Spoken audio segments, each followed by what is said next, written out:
Hey, this is Dr. Mike from Music Ministry 101. In this video, I'm going to give you a couple strategies for placing your singers, especially when you're singing in harmony, whether it be 2, 3, or 4-part harmony. But this even works for choirs that are singing just the melody or just in unison. Let's get into the video. Hey, this is Dr. Mike, and welcome to Music Ministry 101, where I teach choir directors my best tips, tricks, and strategies for getting their choir to sound more professional. Now, let's talk about singer placement because this is a big deal. We're going to be discussing sort of the first level of thinking about singer placement. So, for this example, we can categorize singers into two very general areas. So, singers that are more like leaders and singers that are more like followers or like to be more like followers. So the leaders are folks that you can really trust them to come in when they need to. They take responsibility for what they're doing.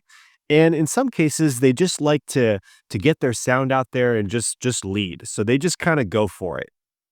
Now, followers, on the other hand, generally speaking, like to be standing or sitting next to someone that's in a leader role. So they like to come in just a split second later at times, make sure that they never get caught out to dry by being the only one singing. And they generally look towards the leaders for when to come in, which notes to sing, and stuff like that.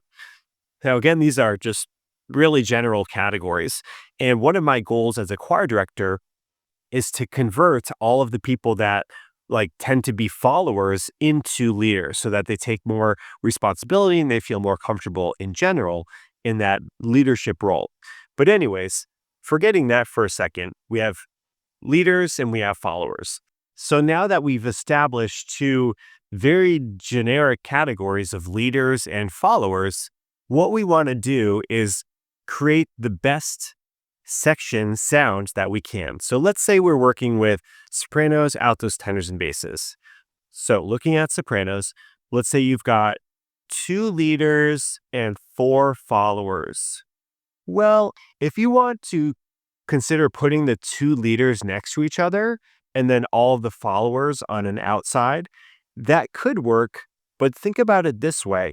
The people on the ends might feel a little isolated because they're 1 away or 2 away actually from those leader roles. They may not want to be next to one of the leaders.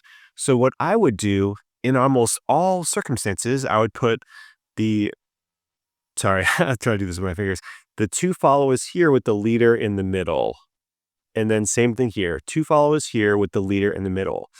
That way, each one of the more weaker singers or the followers will be next to someone that they're comfortable coming in with and singing with. By doing this, you're going to get a better section sound most of the time from that strategy. Same thing would apply to the altos, tenors, and basses as well. Now, here's a little wrinkle for this kind of strategy. So you also have the fact that when someone is on the end of a section, the very end, sometimes they're singing next to another section. And that can be a bit of a trickier position to sing in. And so sometimes you want to think about the people that are on the ends bordering other sections as well, because they need to have the skill of staying on their own part without joining some other parts that happens to be right next to them. So of those followers that we have, maybe put the strongest one on the ends that's next to another section. Or if you get really stuck, maybe you just have to put one of the leaders on the end of the section so that they can hold the line with another section.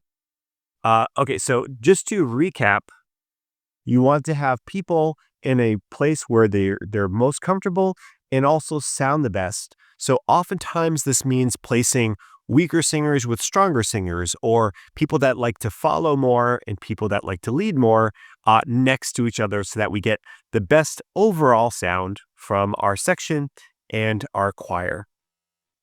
Thank you for watching this video. If you'd like to get all of my favorite choir warm-ups for getting choirs to sound great, you can get that by clicking the link in the description below.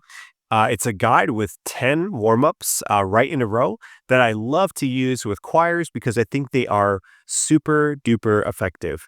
So click the link in the description below, and I'll see you in another video.